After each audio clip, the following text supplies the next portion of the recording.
Hello and welcome to 24 Lives Per Second, Guernsey's only and therefore most popular movie-centric podcast. If you don't believe me, you can ask Danny Dyer and Nick Love, you muppets, you slags, you nonces. This is episode 15, Taken the Mickey.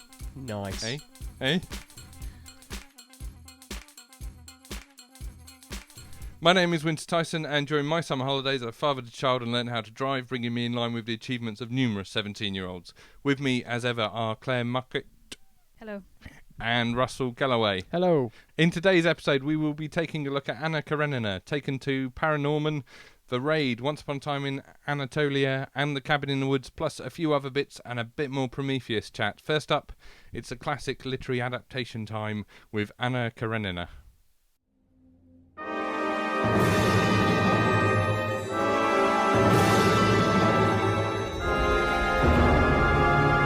I was 18 when I got married.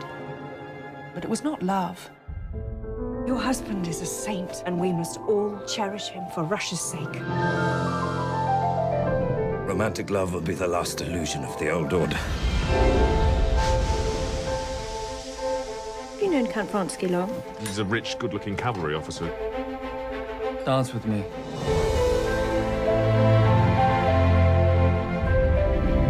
I must warn you about something. Warn me? You may, by indiscretion, give the world occasion to talk about you.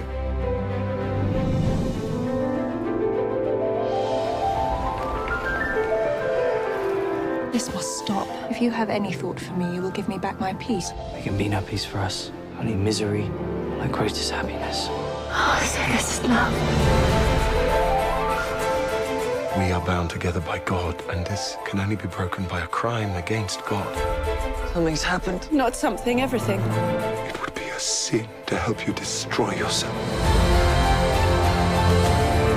Sensual desire indulged for its own sake is the misuse of something sacred. The man who can't govern his wife's gone as far as he can go in government.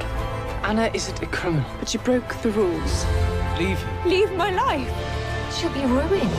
Do you think I would let you have my son? You are depraved. A woman without honor. And this is what you want.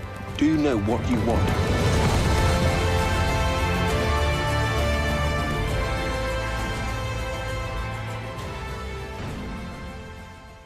Directed by Joe Wright and adapted from the Tolstoy by Tom Stoppard, and starring Keira Knightley, Aaron Johnson, Matthew McFadden and Jude Law, Anna Karenina is a story of passion and infidelity in Imperial Russia. Russ, what's your take on this? I was quite excited to go and see it. Having more from the fact that it's directed by Joe Wright than anything else. Do we like Joe Wright here? I do personally. Yeah? I mean, I haven't seen his Pride and Prejudice all the way through. Love it. But I have seen Atonement and I've seen Hannah, which I loved as well. Yeah. And so and obviously one thing he is pretty known for in his short career is that technically he is supposed to be quite a interesting director. He tends to kind of try some new things that maybe you wouldn't normally think of, especially working within the types of genres that he's worked in.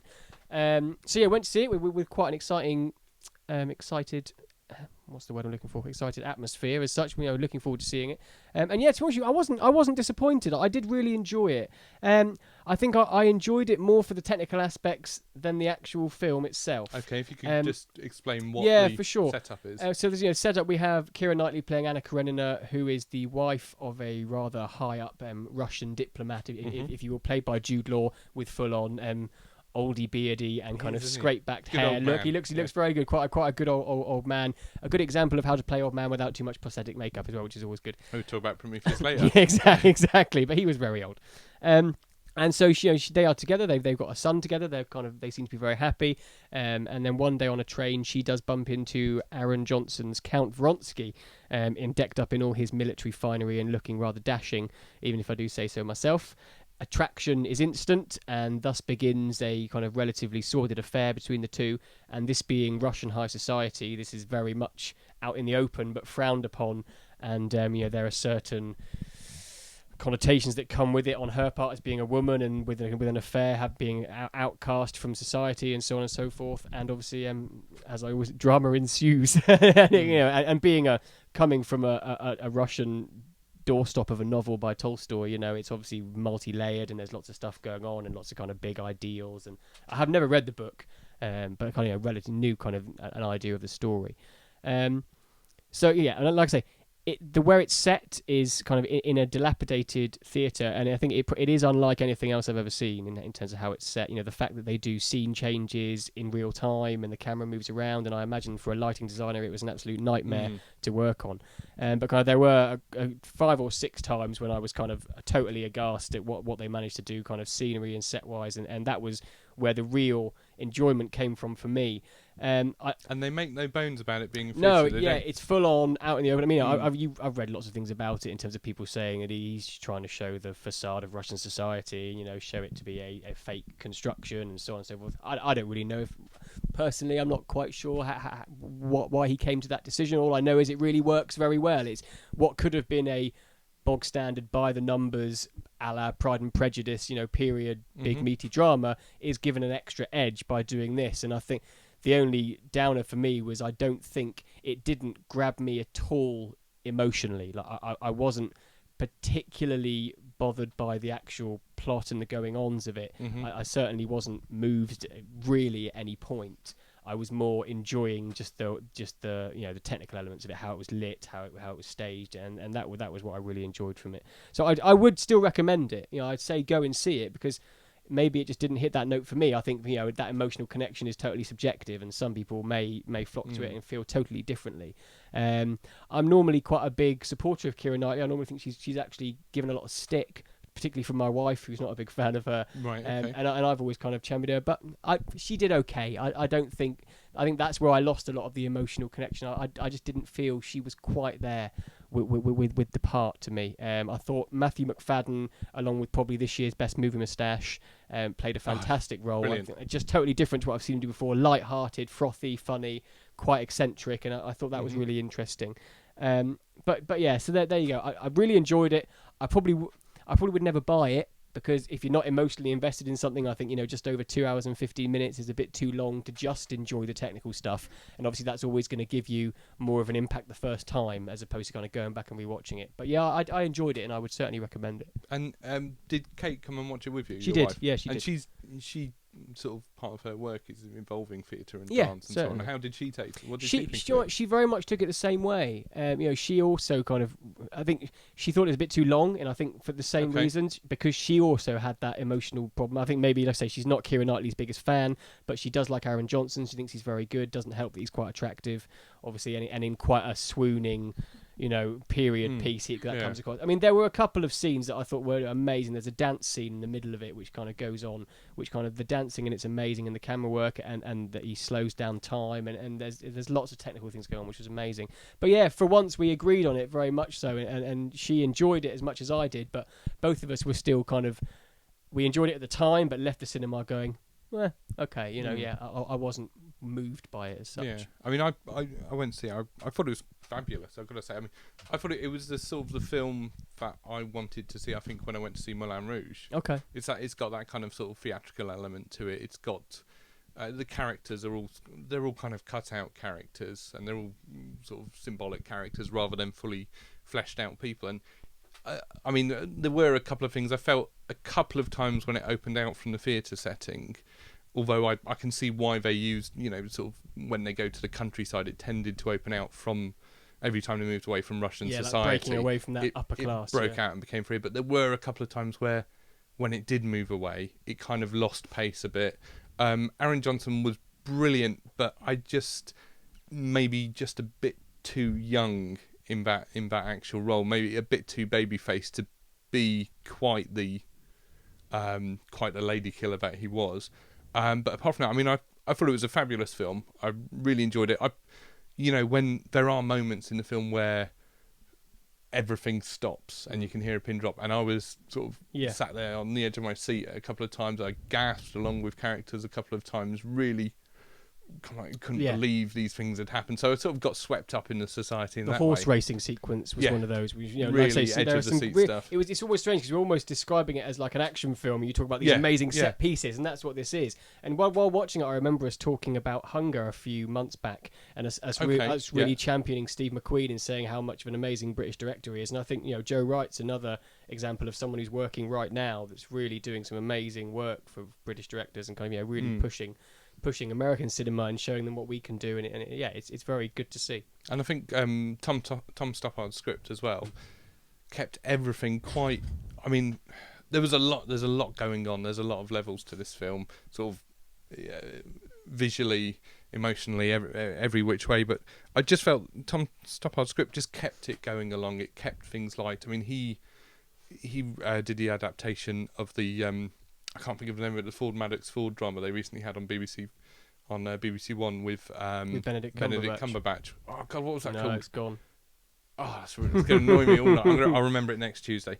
And that was fantastic as well. And that had that same kind of. I think he injects kind of a humour to his adaptations that Andrew Davies used to do when he used to do all the sort of the Bronte and stuff and the big sort of ITV adaptations and that. And in other hands, it could have been such a laden, pretentious kind of thing. But I loved it. I've got to say, I really enjoyed it. I think it could have gone a bit Twilighty. It could have gone very angsty, staring into the camera every 5 minutes, quite slow and plodding. But they really shied away from that, and it was actually quite harsh and quite brutal on one level, and that definitely worked for it. Okay, brilliant. So moving on from Russia, we go to Paranorman. Yes, this was me. I went to go watch Paranorman at the weekend on a Sunday, typical Sunday afternoon, looking forward to a film. Had a little bit of expectations because it's coming up to Halloween. I absolutely adore anything to do with proper horror. When I say proper horror, I don't mean like these jump films where you have a loud stab music and something jumps. To me, that's a different genre of horror. This is paranormal kind of and animation, and it's all stop-start animation. I'll just tell you quickly what the film's about. A misunderstood boy takes on ghosts, zombies and grown-ups to save his town from centuries-old curse. And are we okay to play a trailer?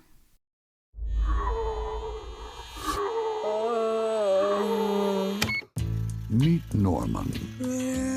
Can't you be like other kids your age? His parents don't get him. He's probably up there fiddling with his Ouija or his orb. Harry. His sister doesn't like him. You are such a loser. And the kids at school... Look, it's Abnorman! ...always pick on him.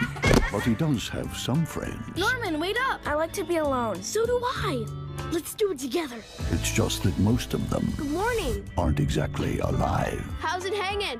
Haven't heard that one before. You see ghosts like all the time? Who's a good boy? That's not his chin.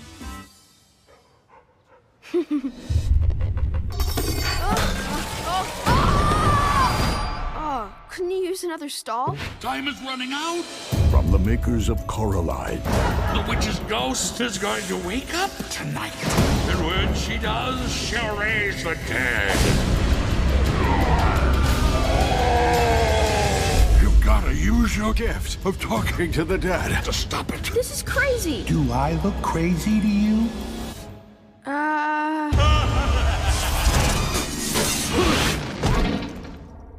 You might want to give that a few minutes. Now, to save his town, he'll need a little help. Oh, yeah. I got you. Ow! This is getting completely out of hand! Is he dead or what? And a whole lot of guts. Is everyone all right? Nobody got bitten? I bit. I hung. Did that count? This summer, you don't become a hero. Norman! Norman? This is so Norman. By being normal.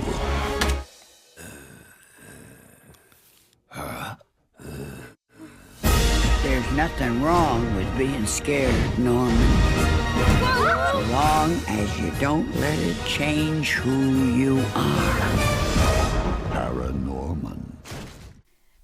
The cast, I think that most people have seen some of the cast members in recent films. Cody Smith McPhee, who plays the voice of Norman, as we know him from Let Me In. Is that the American version? Yeah. And also The Road. Anna Kendrick, who plays his sister. She's in quite a lot of these teen films at the moment. And Christopher Mintz, I can never pronounce his. Is it Place? He's Alvin in the film. And he's the guy from Superbad, Yes, McLovin. Right, yeah, okay. So you've got all these voices that everyone recognises, which immediately brings you into the film. The animation quality is absolutely fantastic. it just, as soon as you see this film open up, you're brought into this world, and especially with Stop Start at the moment, it's something that's going because of all the CGI films and what Pixar are doing. And for me, this film really brought to light where Pixar are actually failing at the moment, in my opinion. Obviously, everyone's opinion's different. The Stop Start Animation, the company Leica, the same company that brought you Coraline, and also some of the Tim Burton films. And if you kind of like that that animation and that feel to it, you really get into this film, because it has some kind of Tim Burton-esque feel, but it's kind of moved on from where Tim Burton left off with Nightmare Before Christmas. So you've got that feel of Halloween and a seasonal feel to it. A lot of the subjects in the film, they're quite relevant with kids' films, but they don't patronise the kids. So like with topics such as bullying, they don't say to the kids, "Oh, this is why bullying's bad."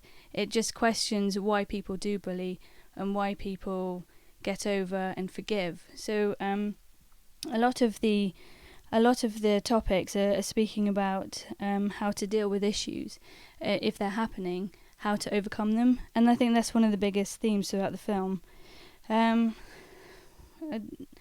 nothing too much. I don't want to make too many spoilers of the film, because I could talk about all the topics that are involved, but I really just generally think that if you're into this genre of film, to check it out. And could you watch this with sort of younger kids, or is it for older kids? Or it is for the older. It's rated PG, but I would strongly suggest that if your child is under the age of probably 10, they do need some comforting through it, because there is some mild peril. But peril, love it. It's one of these. I really just want people to go see this film. It is one of the best films I've seen this year. I'm not explaining it very well because it's so rich in its. If I tell you one side of the plot, I have to explain another side of the plot. Is it a film for film lovers? Yes. Is it that? Because that's what the advert gives me the impression of. If you do like. It's because I don't want to start comparing this film to other people, because you go in with an expectation. If I say this film's about bullying, then you're going to think, okay, I'm going to go in with that kind of mindset. It's just you need to go in with almost like a blank canvas, thinking, okay, this is a kid's film, but it really speaks out to adults as well. Because even I came away from it going, actually, that really made sense to me. Just things like acceptance, and I don't know why it's like such a big storyline in this film. It's just because there's so many hints of things that you're not shown. I think there was some hints of child abuse, but right, okay. It sounds more extreme, but I don't want to spoil anything. It sounds like quite a textured film. There's stuff there, but it's not kind of trowed on or. I want to see it. I wasn't planning on going to see it, but to be honest, this is I'm up for it. It's this is why it's so difficult to explain this film, because I think that if you say big words and big topics, people are going to go in thinking that's what the film's about. Yeah. But just go in understanding that it is sensitive issues in there, but the way they play it out and the way that they deal with these issues is fantastic. But they don't have to talk about it. You just know it's in the subtext, and you know the history of it. I mean, if there's witch trials that go on in this film, or this is what the films are based around, is the events of what's happened afterwards. You kind of think, oh, it's going to be this kind of cartoony witch, and it blows your mind what you actually see. And it just spins the whole genre on its head a little bit, and it's such a powerful thing for such a small film that hasn't been advertised that much. So I hope I've made. I probably have to cut a lot of this stuff out, but I hope I've made kind of sense of why it's important to go and see this film. But as I said again, I don't want to spoil it too much, because I think once you start saying everything, then people are going to go in that expectation. Yeah. Okay. Fantastic. So I think that's a thumbs up for Anna Karenina. Definitely worth watching, and a definite thumbs up for Paranorman. Yes. And I know we've had some comments on the Guernsey Film Info page about Paranorman. Whenever we've put up the listings, people have said go and watch Paranorman. It's quite brilliant. So finally, in the cinema roundup is Taken 2. Now, this literally starts with the graves of the foreign types unlucky enough to meet Liam Neeson in the first film, and sees the father of one of these fallen chaps kidnap the big man and his wife in a bid for revenge. Okay, right. Here's the problem with this film. It's terrible. I mean, first of all, it's a 12A. It's been cut at the request of the studio from a 15, and that means it's unconvincing, because the whole point of the original Taken, although not a profound film in any way, is that it's quite a nasty, gritty, violent revenge especially thriller. where it made its money, which was in the 18 rated director's cut on DVD. Yeah, well, that's right. That's when this film became big. It was kind of a hard-boiled film, and this film just doesn't have that. So even as a guilty pleasure, it doesn't really work. And then it's just full of nonsensical plot points and actions and character motivations, and people just do random stuff in this film. It's one of those ones where there's one point he says to his daughter, he's listening, and he's got his daughter on the phone, and he says, throw a grenade in the rooftop across the road, and it goes off, and he sort of times it and goes, oh, I'm 4 kilometres away from you. Now run in this direction and throw another one. And you kind of is she not blowing things up? You're in the middle of Istanbul. The police seemingly don't care about any of this. No road signs.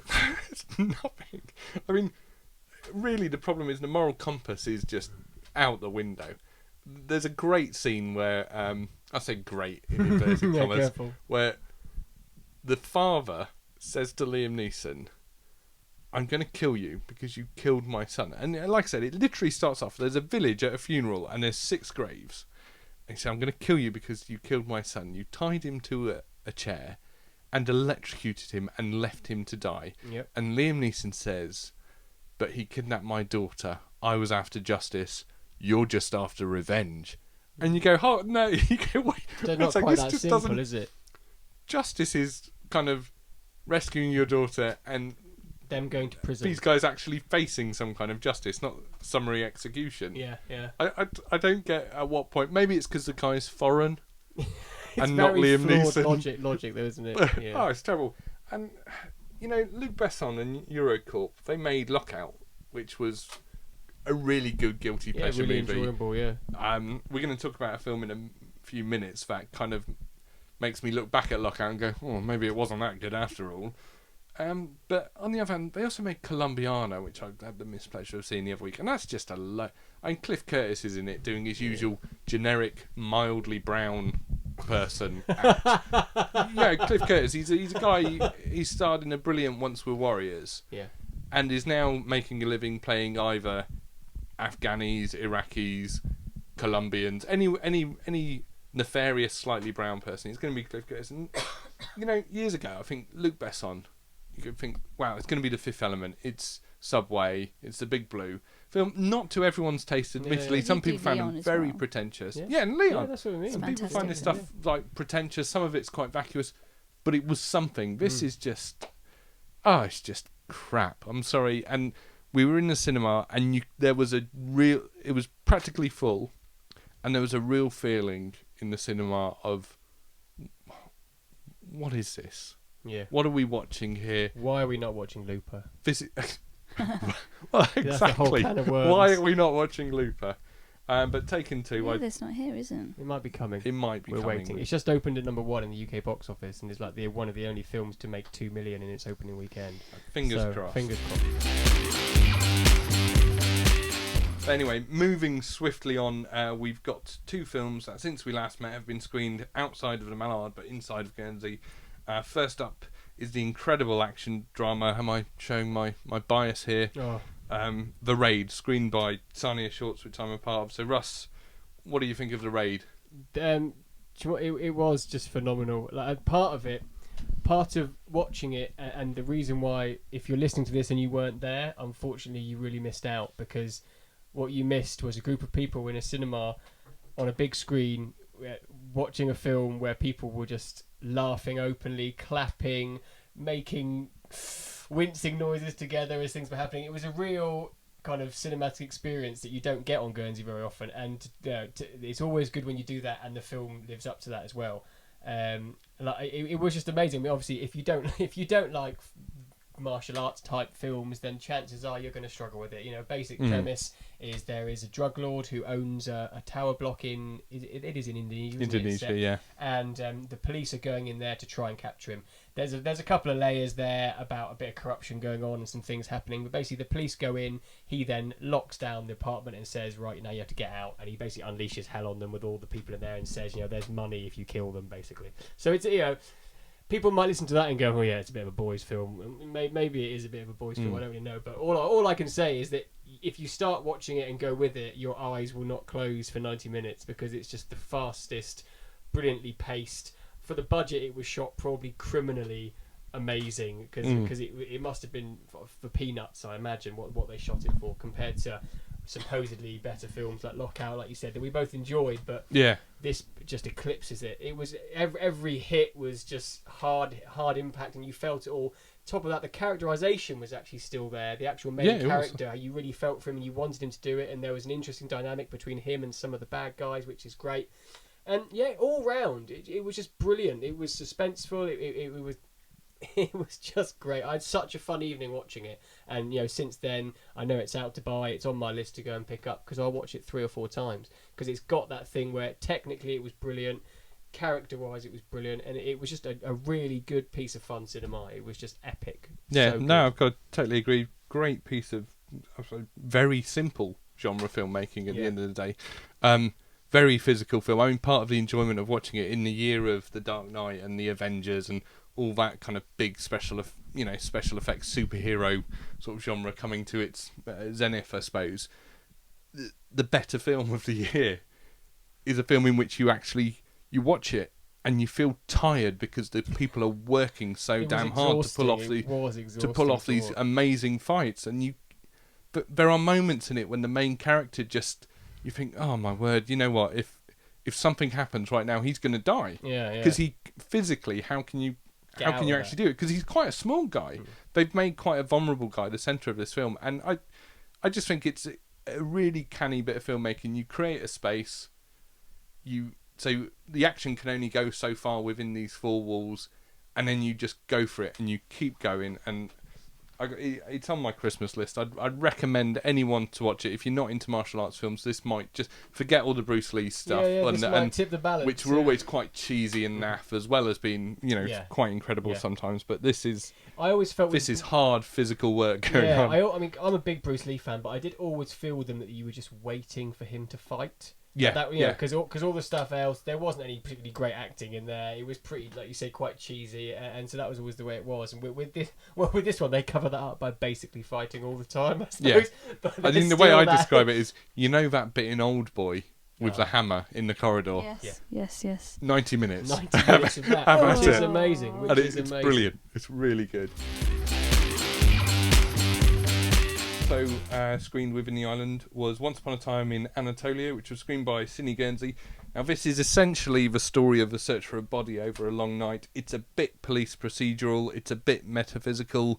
It's a really, really beautiful looking film, especially when they're out in the sort of the countryside. Plains, and some of the. It reminded me of stuff like The Candles in Barry Lyndon. It's that kind of beautiful filmmaking. But I just couldn't connect with it. I just couldn't get involved with the story. It's interesting. It's an interesting setup. The characters are interesting. The acting's brilliant. But I just couldn't connect with it. And for 2.5 hours, it's a lot to ask. I mean, would you disagree with that? Strangely enough, I had exactly the same experience with it. And even strangely, I went into it really expecting and really wanting to like it. I'd seen the trailers, read the script, read a bit around it as well, and there's a lot of people out there claiming this film is a masterpiece, and respected people. Not that necessarily means anything, but it does tend to follow if enough people are saying it, and there are a lot of people saying it. But I had the same problems with it. As much as I sat there and for a few kind of David Lean-esque moments was like, wow, this is big and it's beautiful and it's really interesting. About an hour and a half in, I was just chewing my own face off because I was just bored by it, and I came out of it thinking, this is the type of foreign film that if you introduced people who don't watch foreign film to it in this film, they would think, no, that's why I don't watch it. Yeah, and that's quite dangerous. To say this is such a masterpiece, and to say it's been, obviously it's only our humble opinion, but to say it's a masterpiece and then for people to watch it, it's almost they're giving them the ammunition to say, no, I'm not going to watch any more foreign film because it's all like I thought it was. It's all wistful and aren't we interesting, and look how deep and meaningful we can be, and just unfortunately it wasn't. And so I didn't hate it, like you said. There were parts of it that I really enjoyed and parts of it that were quite funny and quite moving, but for 2.5 hours as a whole it just didn't cut it for me. Okay, so let's move on to home video. We've got a couple of things to look at, but the big release, I think, is Prometheus. Yes, yeah. Now, Prometheus was obviously Ridley Scott's space opera, sort of prequel to Alien-ish sort of thing, and we had a lot of chat about it when it originally came out of the cinema. To me, it's a film that's... there are a load of people saying there's a lot wrong with it, but people just can't seem to stop kind of coming back to it. Claire, I know you've recently sort of delved into Prometheus again. What's your take on it now? Well, I think because I've seen some of the behind the scenes, and especially with films like this, I want to know the creative process, because it's a stunning film and it's got some great technology that they've invented for the film, or even just come up with the conceptual work for it. But even the script writers are like, well, it's kind of like a prequel, but it's not really, but it touches on... So you kind of, when you hear the interviews, you kind of feel a bit more confident that, okay, they don't know what it is. Because I remember there was a shift when it was on its way, because you couldn't really bloody avoid it. Yeah. There was a shift from prequel to film set within the Alien universe. Yes. Is that definite? Is that kind of what happens in the behind the scenes then? I think the best thing is to describe it as one of the I think set designers or one of the production artists said, it's Ridley Scott's film. He does what he wants, and he kind of like if he thinks that this is a great idea, then we're going to go with it. It's because everyone else holds the Alien films and thinks that they're sacred, where he still thinks it's something he did a couple of decades ago. So he thinks, well, if I want to change it, I'm going to change it. If I want it to be something different, it's going to be something different. So that's how I approached it again. Just the fact that it's a film. It has a lot of some origins for the Alien film, but I think the alternative ending, which is just a bit of dialogue, kind of explains a little bit more of where they're going to go with it. I think they did kind of explain at the end. Obviously, I don't know whether we can do spoilers or not, but it's not really an alternative beginning and an alternative ending. It's just slightly extended a little bit, so you could see some of the path of where it's going to go in the future, and how that there's more than one engineer at the beginning of the alternative beginning. So in many ways it's interesting that they decided not to use it. They decided to leave it that deliberately ambiguous, kind of very cut short ending to kind of they could have given you, they filmed more and they could have given you that extra kind of information, but chose not to. Like you said, it obviously feeds into Ridley Scott's ideas of where he's going to take it next, and maybe he wanted to kind of hold that back, and it's a strange one. They said that they didn't know if it was just going to be on its own, and I read obviously I wanted to have a look a bit more into it, so I read a few interviews and as well as seeing a few, and they were like, well, we could have just been making one film, so we needed to make sure that we had a film to stand alone, and then also have a little bit of a hint. It's just the typical thing they do with X-Men and those kind of films, to give a pathway, possibly another film. So I think I really recommend seeing some of the behind the scenes if you are a fanatic of film. It doesn't matter if you're not into this genre, just seeing the creative process of how they develop things is so interesting. And I didn't realize, you kind of hear about these creative directors and eccentrics working behind the scenes, but like he really just looked at everything from a bird's eye point of view and just came in and changed things as and when, and I think it probably didn't do very well for the budget. But the way that they crafted these vehicles and stuff was so good in the time that they had. So you really appreciate the finishing touches to the film and the look of the film even more after hearing what all these people have done to produce such a stunning film. See, it's one of those sort of weird choices, isn't it? Because what I quite like about Prometheus is I quite like the ambiguity of it. I mean, I think it's a stunning film. I think it's got some flaws to it, as we sort of went over last time, but I quite like the fact that there's a film confident enough to go, There you go. And it's not ambiguity in the way that some films are just badly made, I don't think. And I'm not sort of, but at the same time, I'm not saying, oh, he's such a genius for making it so ambiguous in the way that people do with some like the Nolan stuff. I know we've spoken about that before.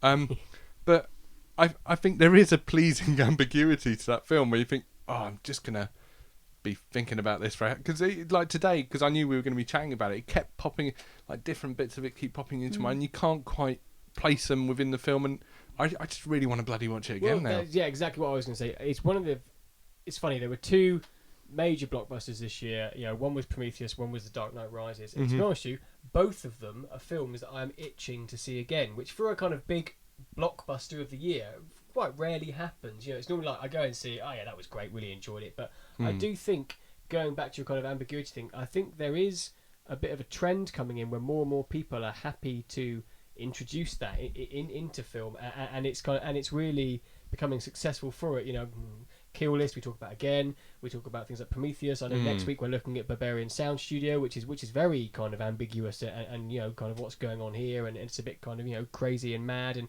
it's almost that hark back to you know, a different decade, kind of, you know, late 70s kind of cinema where people were happy to let their audience think about things, and it does encourage discussion. And that's why we're here. You can, you know, sit and talk about things for as long as you want, and I think it's much more. I'd rather see kind of, you know, a film that's got slight flaws, that's interesting and worthy of discussion, than a film that wraps itself up and is deemed to be, you know, perfect and kind of, you know, a lovely, everyone trottles off to the sunset. So yeah, I can't wait to see it again. I am definitely looking forward to it. Okay. And sort of moving on with home movie releases, we've got the Joss Whedon scripted The Cabin in the Woods. Now, Claire, you haven't seen this. No, it's on my list. Do you know much about it before we carry on? I don't. Okay. But I can leave the room if you guys want to. No. Okay. I think what we'll do is just say one or two very quick things. Yeah, and then maybe if next week. And then next time we meet, once you've watched it, because I think you'll find it. I think you'll find it fascinating. Okay. It's I think it's a very interesting film, no matter which side you fall down, no matter sort of what view you take on it. But my problem is the film just a bit too pleased with itself? I think it is. Because I've got this idea that if you're gonna do what Cabin in the Woods does, you can't be as pleased with yourself as that. It's a very weird film. Like, yeah, I'd seen the trailer and was kind of like, okay, it looks. See, I'd avoided a lot of that's stuff. The thing. So I kind of had a general idea, but that even knowing that kind of, you know, low level knowledge, I still wasn't quite prepared for where it went in the last kind of 30-40 minutes. I think my wife hated it. Like, we're talking half an hour in. She was like, this is rubbish, I'm not watching anymore. And I just sat there and watched it kind of while she went on the internet and kind of did her own thing. I mean, I think I enjoyed it simply because it's so different to anything else. And so you have to decide whether you're going to go with it or not. Especially when it gets to about the 60-minute mark and it kind of all kicks off without giving anything away. Yeah. If you're not going to go with it, you might as well go boop and turn it off, because it's not going to get any better, because it kind of hits a point and then just escalates and off it goes. I was disappointed that it wasn't particularly scary, personally. Not scary at all. Just kind of, but I think part of that might just be because it was just trying to do something different. But interesting. Like I say, once again, I'm sat here talking about it, whereas I reckon if I'd gone to see Paranormal Activity 3, I'd just sit here and go, well, that was rubbish. But I found it's one of those films that when you, because I don't know if you guys do this, but usually when I watch a film and it kind of and something about it strikes me, whether good or bad, I tend to do that stupid thing of going on the Internet Movie Database and think, what's everyone saying? And there are far too many self-satisfied people on that forum saying, well, blah, blah, blah, blah, and you kind of think, oh, jog on. Yeah. No, it's... I don't think I'm... It's very meta, isn't it? You know, it's like the meta horror to end all meta horrors. I'm not really trying... I don't think I'm giving much away by saying that. It's just very different, and it drills down into itself, and it's trying to be... It's like you said, it is trying to be... You said that. It is trying to be very clever. But then at the end, I do think it swaps some of that cleverness for just absurdity, and it just kind of decides to go all out, and you're sat there going, what just happened. For those of you who can't see me on the podcast, I just pulled the what the face. That's I don't really know what's going on. But yeah, like I said, would I watch it again? If it was on at midnight and I was going to bed, I might sit and watch a few minutes of it. I'm not going to go out and buy it and sit and watch again because I didn't love it. But like I said, I think it's got to be... Joss Whedon is a very interesting man. He's been very interesting in both television and cinema for the last decade. And so I think he's got to be given his dues in terms of trying to do something different. I mean, in a way, his career is almost built on being a bit too clever. It's like he took something like Buffy, which could have been just simple woman fights vampires and turned it into this teen phenomenon that also had everyone watching. I personally didn't watch a lot of it, but I've got to be honest, I watched some of it and I kind of got into it, and then you fall in and out of it. And and also this is the man that's just made Much Ado About Nothing in his house for like $5 million, and it's supposed to be amazing. And he made the Avengers. That sounds like the most douchey film of the year. I saw the Avengers. I forgot. I saw the Avengers. The man's got talent, So I'm not willing to really get the nails out and slag him off for it. 'Cause I think it's at least an interesting try to make something different. The fact that it didn't come off doesn't bother me too much, but it was okay. So Richard Jenkins is excellent. Yeah, obviously, as ever. But let's sort of blend this into the next bit then. So, any other business? You've just seen the Avengers. Yeah, I totally forgot. Did you not see it at the cinema? No, I didn't. I don't know. You and Bin Laden didn't see it at the cinema. And he's dead. I was thinking you didn't see it at the cinema. I didn't. No. So Avengers, what do you think? I hated it. Oh no! Brilliant. Love it. I thought I could literally put Transformers 3 or 2 over the top of this. No way. Yeah, no, the city fighting scene just looked like any other city fighting scene. And I just thought, the only bit I actually really enjoyed was some of the characters standing out for me, like Black Widow. I'm not a Scarlett Johansson fan until I saw Lost in Translation, which I saw really, really late. I only saw it like a couple of months ago. Have you been slagging her off for like 6 or 7 years? I've been no, I haven't been slagging her, but I've kind of thought I don't get her. Then I saw Lost in Translation, and then I saw that film and I thought, okay, she's good. And then I saw Avengers and I thought, yeah, she's really good. I actually can understand. Apart, obviously male friends look at the looks department. I try, that's fine if they can go, oh, she's amazing and stuff. That's fine, but she's an actress. She should be able to portray her. She was good in the Prestige, I thought. Yes, fantastic. Christina Barcelona, I thought she was good. So I was really, really pleased with her character, but the rest of it, I just thought. Oh, no. And what do you think of the other Marvel films then?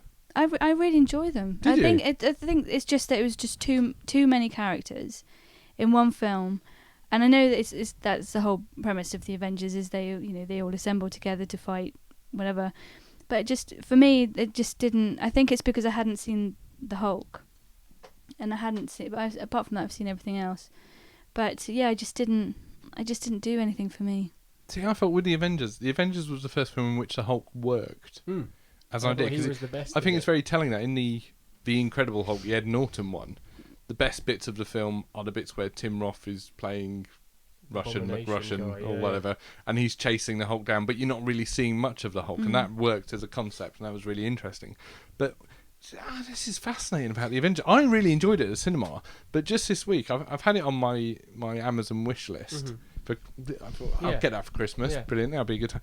And I took it off. I just suddenly thought, I'll put it on the Love Film. I'll just watch it.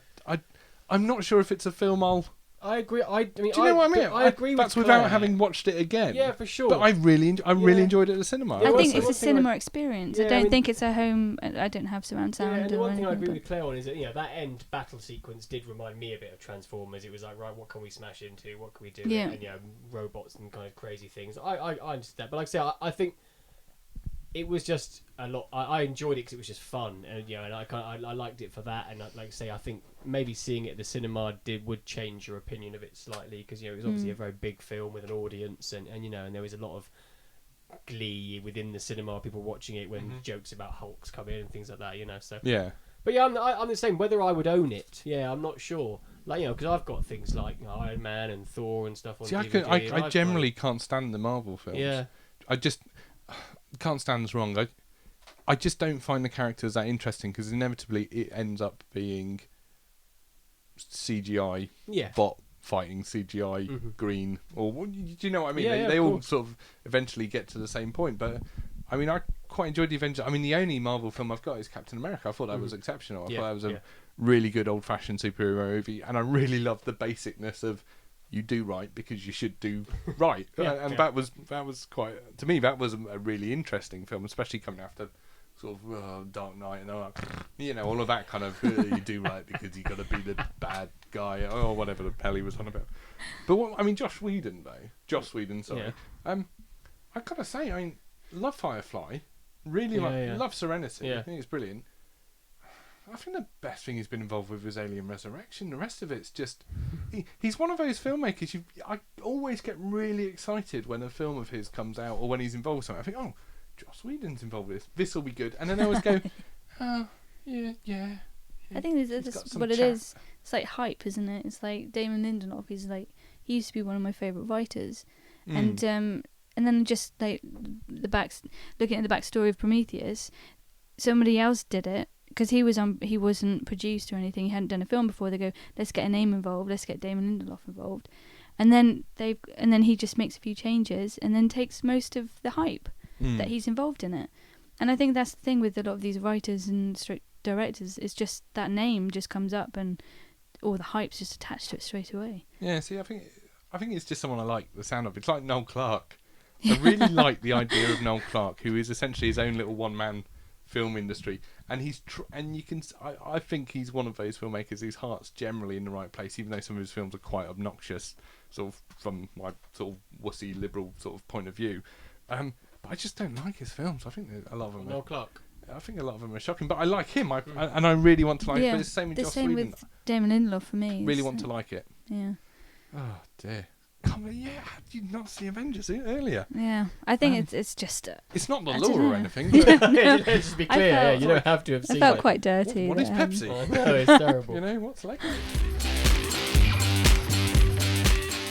Okay, so what else have we been watching this week? I'm just going to very quickly say I saw TT Closer to the Edge, which is a documentary about the Isle of Man TT, the bike race, the very deadly bike race. It focuses mainly on a chap called Guy Martin, who is kind of he's a mixture between sort of I don't know, a daredevil and Fred Dibner. He's got this really old-fashioned. Yeah. He races the bikes, but he's all over his own bikes. He's one of these guys. He doesn't really fit within that odd kind of corporate world. And when you watch the documentary, I was watching it with my wife Katie, and she said, "Is this a documentary?" He is because he's like almost like a Steve Coogan character at points. He's very, very basic. He's got a very set worldview. He doesn't have a girlfriend. It's far too distracting. He's got his motorbikes. Why would I want a girlfriend? Blah blah blah. Yeah. And he just speaks about 200 miles an hour. But it's a fascinating film, and I think it's quite similar to The Raid in an odd way. In fact, it's amazing watching people do this stuff, because when they put the bikes on the front of the cameras, I've seen it 100 times before when you see the sort of coverage on telly stuff, but here they really capture this idea that these people are doing this road race, which, when you think about it, is completely insane. I think someone dies every year. Yeah, and which for a sport is insane. It's like for an actual sport that happens every single year. Someone dies pretty much every single year. Yeah, and they speak to the wife of the competitor who dies during this year's one, and her response to all things were, "Yeah, but what else would we do?" Yeah. But generally the response, and you see some of the crashes. You see, some of the stuff people go through. I won't say who wins, because it is one of those where you genuinely get excited, even though it's a sporting event that's now a couple of years old when it was filmed. You generally still kind of like, well, it's quite exciting. Who's going to win? What's going to happen to this character? What's going to happen to this guy? I just really recommend it, and it's the first time, genuinely the first time, where I thought I would have loved to have seen that in 3D in the cinemas, because it was TT 3D I've Closer seen to the Edge. The first half in 3D, and I have to say, it's the only thing I've seen where I enjoyed the 3D. The only thing I've seen where I really thought that works. So yeah, it is worth seeing. And what have you been watching, Russ? I've seen quite a few things since we last did a podcast. I saw The Best Exotic Marigold Hotel. Oh, I saw that. Oh, you don't like it? I can see your face. Mildly impressed. I thought, this is okay. Didn't go necessarily where I thought it was going to go. Characters were a bit different to what I thought they'd be.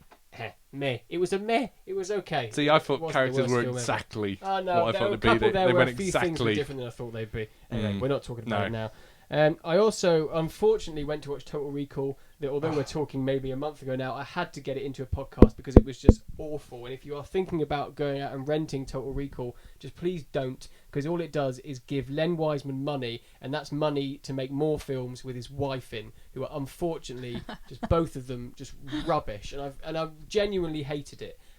Never has lens flare been used in a film in every single shot. I could not believe. Was it more than Star Trek? Oh, like, more than Abrams. Whoever was working on After Effects must have just burnt about 4 computers out, because the amount of lens flare, artificial lens flare, was just I just wanted to throw my shoe at the screen. It was boring, and the best thing about Total Recall, the original, is that it's mental. It's absolutely batshit crazy. The original Total Recall. This tried to be serious, and it tried to play it straight, and it just no, rubbish. And so, as an antidote to that, I went home and watched Who Framed Roger Rabbit, which Brilliant. is amazing. I haven't seen it in maybe film. 10, 15 years, and it was just so good. And watching it as an adult, as opposed to watching it, as a child, it's a film that kind of rallies against like mass consumerism and fast food, and it talks about the future, and it's a real love letter to days gone by. And as well as that, it's a technical marvel for when it was made. That's fantastic, It's just isn't it? phenomenal to still watch it, and it's one of those films that still stands up to kind of repeated viewing now. Even like Indiana Jones and the Crystal Skull, which maybe came out 5 years ago, that now looks rubbish. And we're talking 5 looks years terrible, ago. It's yeah. one of the worst agings of films I've ever seen, and yet Roger Rabbit is still there. It's a film noir. It's pretty hard boiled. It's got one of the best femme fatales of all time, who actually Agreed. spouts the line, "I've loved you more than any woman's ever loved a rabbit," which is just brilliant. Hoskins, Christopher Lloyd, I'm done. Brilliant. For me, I've seen a couple of meh films, as we're using that word today.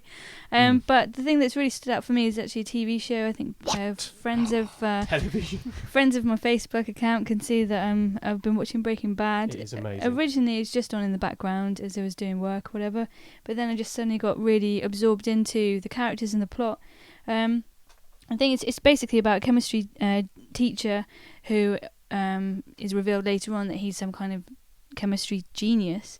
Has a terminal illness and decides to make as much money as he can before he passes for his family and his soon-to-be born child.